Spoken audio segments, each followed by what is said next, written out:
quien nos compartirá su perspectiva sobre el tema Breve apunte sobre la desbabilización de las lenguas del mundo. Démosle primero una cálida bienvenida.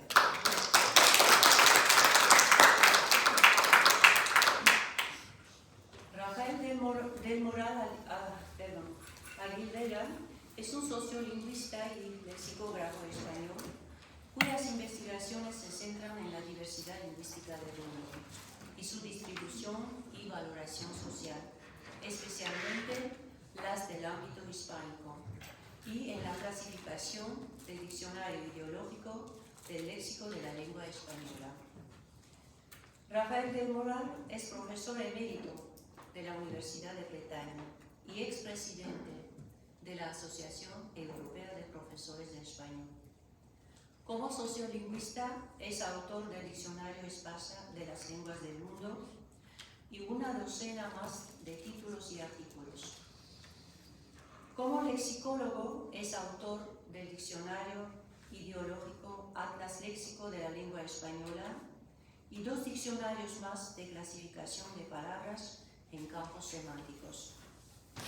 En la actualidad participa como conferenciante en los cursos de verano de español para extranjeros y escribe sobre la lengua española en la revista Archiletras y en el diario Voz Populi. Sin más preámbulos, le doy la palabra al profesor Rafael del Moral. Por favor. Muchas gracias por esta extraordinaria síntesis de mi quehacer y un tanto exagerada en elogios, pero correcta. Gracias. Queridos colegas, queridos amigos, el capítulo 11 del primer libro de la Biblia, el Génesis, narra el episodio de la Torre de Babel, una alegoría a la diversificación de las lenguas. Después del diluvio, los descendientes de Noé, cuya arca tomó tierra en el monte Ararat, muy cerca de aquí, hablaban un solo idioma y vivían en la llanura de Sinar, en Mesopotamia, y construyeron una torre que había de llegar al cielo. Como Dios viera su orgullo y desafío, confundió su idioma para que no pudieran entenderse. Dejaron de construir y se dispersaron. La ciudad se llamó Babel. Aquella lengua se fragmentó en dialectos, que es lo que sucede de manera natural y lo que ha venido sucediendo desde siempre cuando las lenguas viven aisladas. El Nuevo Testamento contiene una referencia posterior de gran interés. Me refiero a los Hechos de los Apóstoles, cuando en Pentecostés el Espíritu Santo les concede a los discípulos de Jesús el don de lenguas. Ese es precisamente el recorrido de la desbabilización o reunificación o acercamiento de las lenguas, conocer otras además de la propia para entenderse. Los idiomas corren sus propios destinos. Ni se autorizan ni se prohíben. Obligar a hablar una lengua o prohibir su uso es una torpeza ajena a toda norma ética.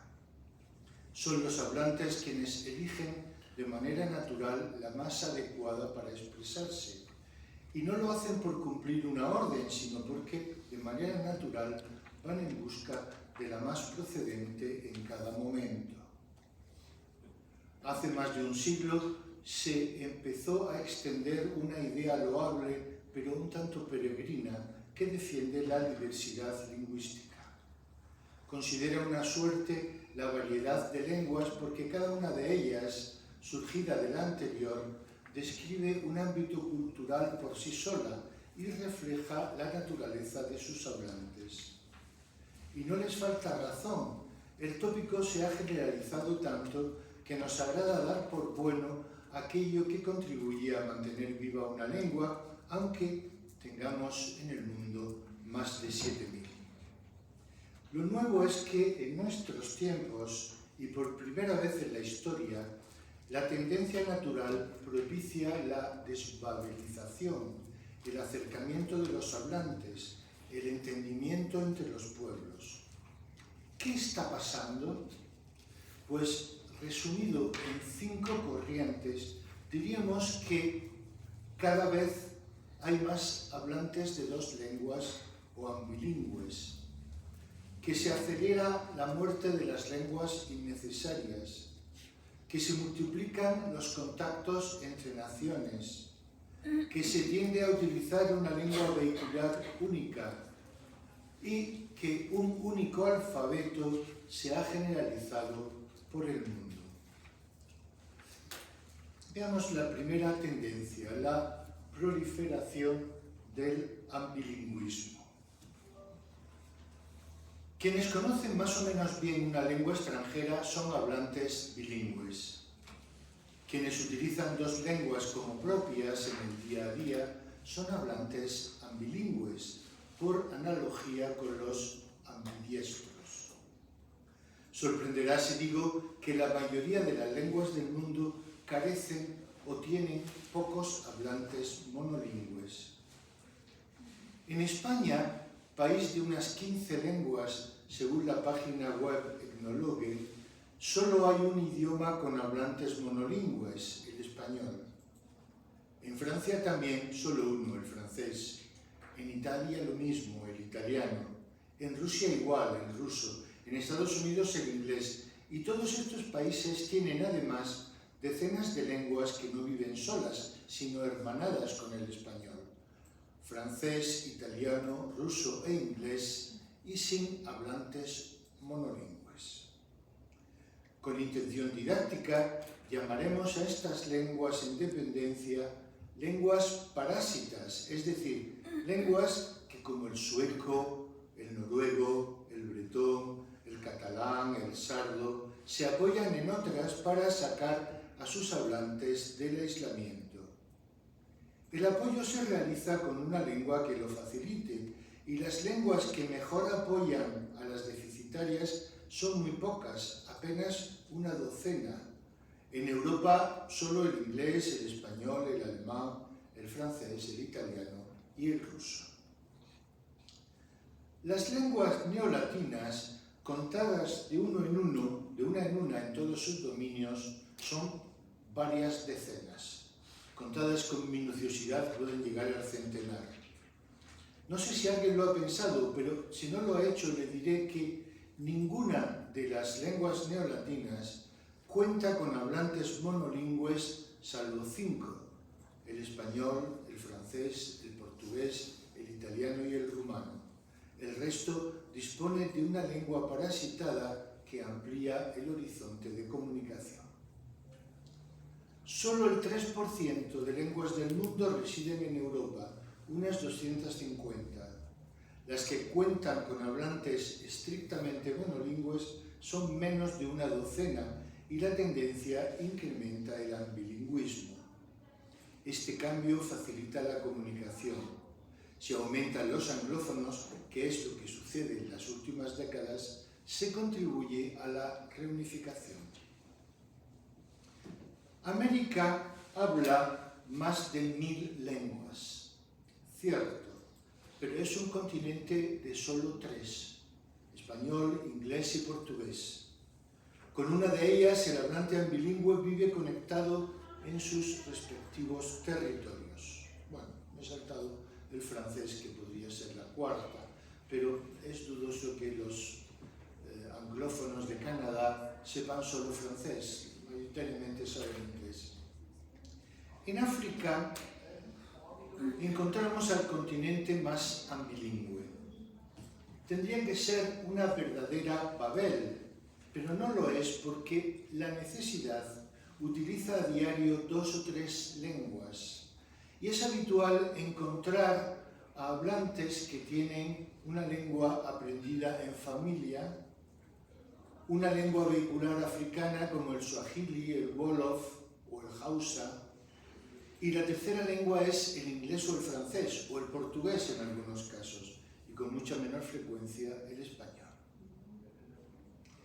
En Asia es conocida la influencia del ruso en las antiguas repúblicas soviéticas, el inglés en la India y el mandarín en China, y se podría añadir el indonesio y tal vez alguna más como lengua vehicular. Oceanía es el continente del inglés, y por no dejarlo solo, citaremos al Tok Pisin, un pidgin afín a la lengua germánica. A Estados Unidos llegaron hablantes de lenguas muy distintas que en los cambios generacionales se fueron perdiendo a favor del inglés, aunque aún quedan muchas.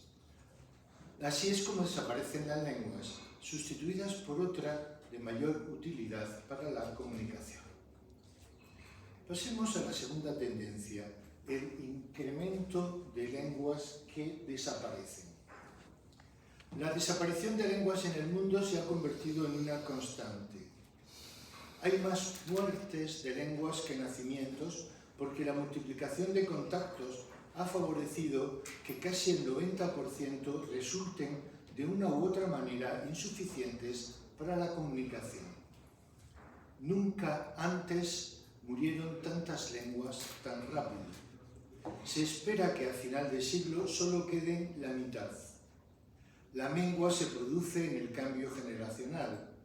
A medida que se gana la condición de ambilingüe, aumentan las posibilidades de comunicación, mientras la lengua en declive cae en desuso y deja de ser transmitida.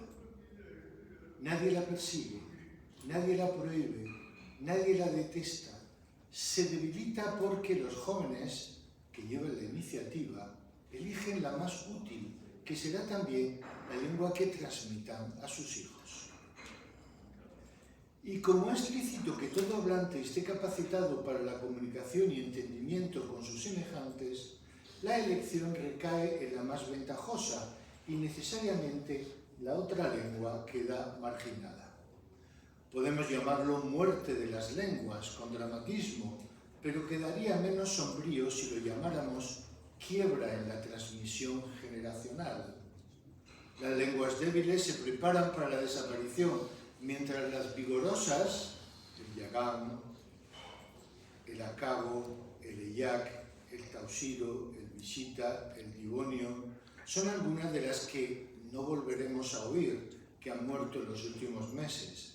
Es lícito preguntarse si el foco de reflexión debe apuntar a los derechos de los hablantes, que son quienes las abandonan, o al de las lenguas, que no son modos de ver el mundo, pero sí códigos de comunicación de gran interés cultural. Pasamos a la tercera tendencia, la multiplicación de los contactos interlingüísticos. El 26 de mayo del año 2023 se registró un récord sorprendente, casi 255.000 vuelos en un solo día. 250.000 vuelos. En esa misma jornada, unos 22.000 aviones cruzaron a la vez los cielos. Se estima que entre 2 y 3 millones de personas estuvieron al mismo tiempo en el aire. Es verdad que no todo el mundo viaja en avión, solo el 6% de la población mundial, pero un 6% ya son millones de hablantes los que se desplazan.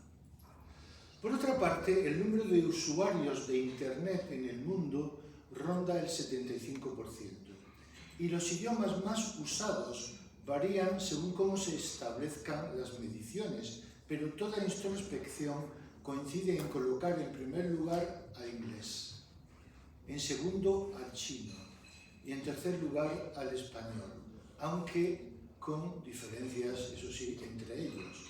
Los siguientes son el ruso, el árabe, el francés, el alemán. Las lenguas que necesitan el apoyo de otra alcanzan porcentajes muy bajos. Si consideramos que el chino no es una lengua internacional porque se limita a un solo país, podemos considerar que el español es la segunda lengua internacional en Internet. En la red social Facebook, tal vez la más frecuentada, el español ocupa la segunda posición. En Wikipedia, la enciclopedia más consultada, el español, en segunda posición, ocupa un importante volumen de artículos, aunque mucho menor que el inglés. Y también es la segunda lengua en YouTube, en Netflix, en LinkedIn, en Instagram y en otras plataformas. Del conjunto de grandes cambios que vivimos, probablemente el que mejor recoge la tendencia sea lo que llamamos globalización. Este fenómeno tiende a ser considerado como esencialmente económico, pero en realidad es mucho más amplio, pues abarca relaciones sociales y culturales cada vez más internacionalizadas. De la consideración de países desarrollados en vía de desarrollo y tercermundistas, hemos pasado a un mercado mundial capitalista que ha forzado la aparición del fenómeno de la macrorregionalización del mundo alrededor de tres áreas principales: América del Norte, Europa Occidental y Asia Oriental. El resto vienen a ser territorios de segunda fila. Si los avances de la globalización de la economía son importantes, no se quedan atrás los logrados en otros campos como las migraciones, que tanto han modificado el paisaje de nuestras ciudades, la multiplicación de los contactos videotelefónicos, la densidad de las redes de comunicación de masas, la proliferación de reuniones internacionales, la multiplicidad de contactos y organizaciones interestatales, las crecientes redes de organizaciones no gubernamentales, las medidas ecológicas, los movimientos humanitarios, la ayuda al desarrollo, la internacionalización del conocimiento social o el nuevo tipo de interdependencia mundial. Cuarta tendencia: la unidad en una lengua, la reunificación en una lengua. Cuando los contactos son tan frecuentes, las lenguas vehiculares crecen. Cuando no existen, las lenguas se fragmentan. El inglés crece como la espuma y hoy se ha metido en nuestro congreso en la voz del decano de la Facultad de Filología Románica de Ereván, y se ha metido como se introducía el griego entre los sabios latinos. El inglés es una lengua de prestigio, como lo era el griego, y no hay ningún inconveniente en que entre en nuestro coloquio. Los contactos entre hablantes son tan frecuentes que su variedad de locutores en diversos grados de destreza, tan afectados por los distintos acentos, se entienden en todo el mundo. Parece como si fuera normal que el inglés no se fragmente en dialectos, que es la irremisible tendencia de las lenguas, pero tendría que haberlo hecho, si no fuera porque está el mundo muy interconectado. Si lo comparamos con el coreano, que hace 70 años que los del norte rompieron contacto con los del sur, descubrimos que entre las dos lenguas, la del norte y la del sur, se han producido diferencias tan notables que dificultan la intercomprensión, tanto en la gramática como en la pronunciación, como en el vocabulario. El inglés, que tanto nos invade, fue la lengua de un pueblo germánico, los anglos, una de las tribus vecinas del Imperio Romano. Muchos siglos después, 400 millones de personas que viven en países ricos tienen aquella lengua como materna. Otros 1.000 millones, y tal vez más, se topan a diario con la necesidad de utilizarlo. Y según estimaciones del British Council, que no parecen descabelladas, unos 2.000 millones en total dominan, manejan, controlan, se defienden o estudian inglés. Es decir, la cuarta parte de la humanidad. Nunca en la historia hubo una lengua tan distribuida por los continentes. Nunca se había introducido una lengua con tanta intensidad y admiración. Y habría que añadir que nunca la humanidad estuvo tan conectada. El estado fuerte de la economía de Estados Unidos especialmente el progreso industrial y tecnológico que había empezado a liderar a principios del siglo XX, fue la clave. Aquellos avances en vuelos comerciales, en telefonía, en radio y televisión, habían de revolucionar la vida y las costumbres de la modernidad. Y se añadió algo absolutamente excepcional que dejaba marcados los sentimientos y las conciencias de espectadores de tantos lugares recónditos: el cine. Que Hollywood tomara la delantera no tuvo tanto significado en la época del cine mudo como cuando la voz sonó en la pantalla. El liderazgo fue secundado por la filmografía de algunos países europeos, no muchos y con menor incidencia. El mundo anglófono supo hacer música con lenguaje universal. Sus letras, por encima de las modas, se tararearon como propias en países de muy distintas lenguas. Los artistas a los que los Estados Unidos dieron vida fueron recibidos con agrado casi en cualquier lugar del mundo. Desde entonces, la lengua germana alimenta las tendencias musicales, y ahora la española también, y bastante. Los textos científicos empezaron a ser publicados en inglés. Las demás lenguas, incluso el español, que es la segunda, quedan en posiciones muy distantes. Hoy la lengua de los anglos entra sin permiso en los resquicios de la cultura y la comunicación universal. No parece que nada lo frene, no tiene rival. Países como Francia o Rusia, que intentaron resistir a su influencia, han claudicado. Ya no es realista cambiar, porque los sistemas mantienen una inercia difícil de desviar. Las lenguas necesitan al inglés, principal lengua de la desbabelización. Para algunas, como el sueco o el galés, resulta imprescindible.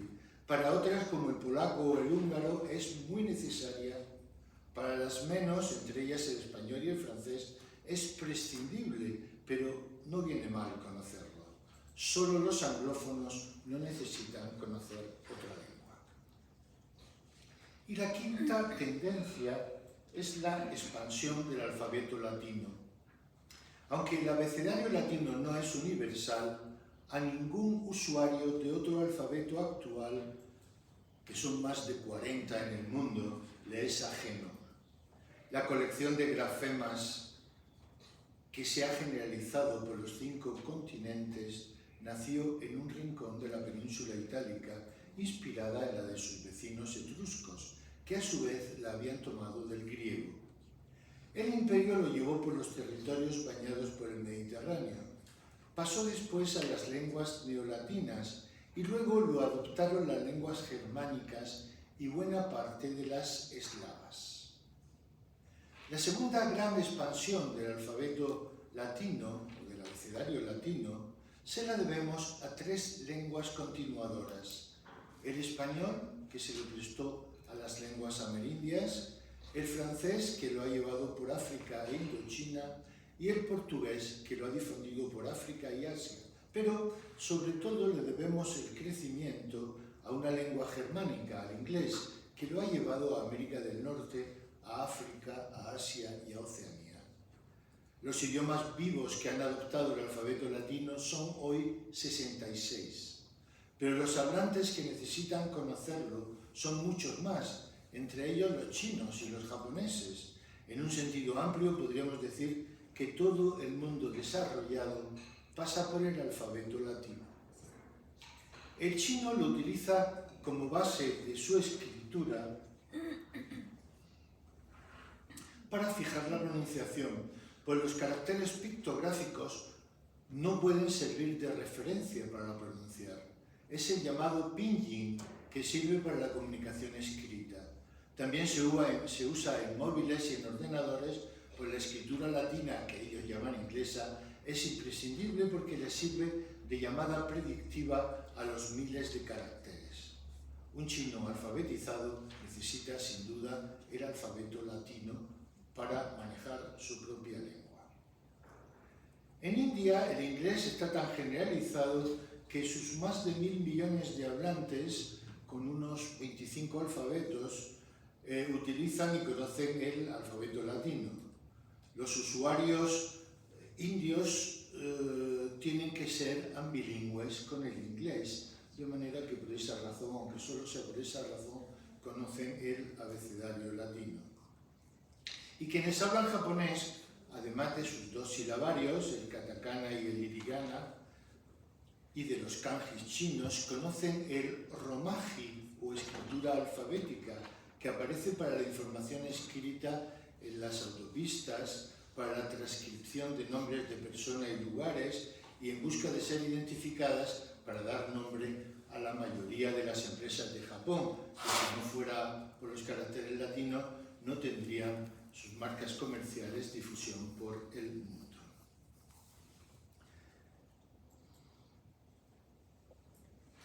Lo que la humanidad ha necesitado transmitir para entenderse lo ha conseguido.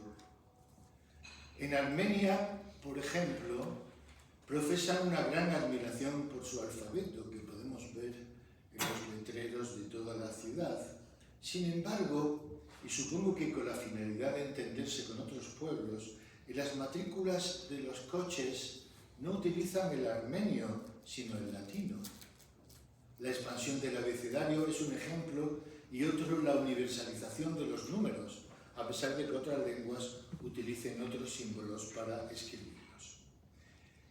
El hecho es que las lenguas de hoy son las que son, tan grandes como insignificantes. Lo que le ha importado a la humanidad es disponer de las necesarias, y eso lo garantizan las tendencias naturales de los hablantes, la voluntad de integrar otra lengua para un mejor entendimiento que convierte a los pueblos en ambilingües. La marginación de las lenguas innecesarias, la multiplicación de los contactos internacionales, la tendencia imparable a hacer del inglés la lengua internacional y la simplificación de cualquier alfabeto a favor del latino. Nadie ha ordenado estas preferencias de los pueblos. Se muestra así que las lenguas son patrimonio de quienes libremente las utilizan. Y eso es algo en lo que ningún poder político debe ni puede intervenir. Muchas gracias.